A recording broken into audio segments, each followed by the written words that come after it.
Guys, si Payberto to. Usapang pera lang tayo, guys.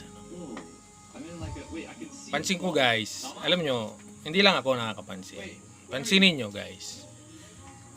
Negosyuhin nyo yung pera. Yung pera mismo ang gawin yung negosyo.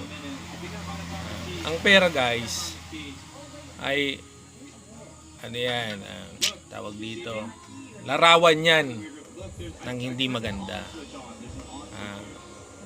Kung sa ano, ang pera ay kayamanan. Ang kayamanan, ang pera ay may sa demonyo o sa demonyo yan. Negosyoin mo, guys, ang pera, guys. Pautang mo, patubuan mo. Magkakaroon ka ng galit sa sarili mo. Galit. Pwede kang magbanta. Makakakuha ka ng kaaway. Pero kikita ka at dadami ang pera mo. Sa lahat, magiging mukha kang pera.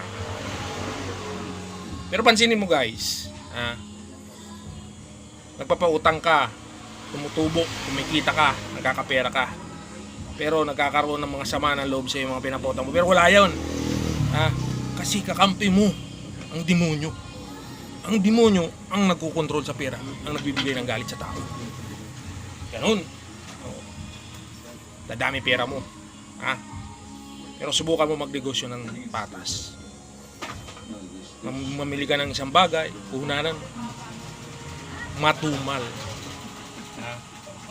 Diba? Ganun. Yung iba rito sa atin, ibang kilala ko, puhunan, pera, nagpapautang. Grabe na, guys. Grabe na.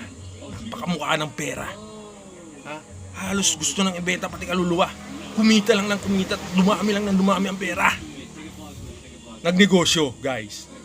Kahit palitan mo ng ilang kulay yan, ayaw ng demonyo sa maayos na negosyo. Kasi ang gusto ng demonyo, doon ka sa pera. Kasi hahangad ka ng hahangad ng hahangad ng maraming pera at dadami ang sama loob sa'yo at makakawin at tuwang-tuwa ang demonyo niya. Yan lang yan, guys. Kaya paalala, pagsasama ang loob, pag naghahanap buhay tayo, pag ninegosyo tayo at hindi tayo umaasenso, ibig sabihin may mabuti tayong kapagbantay.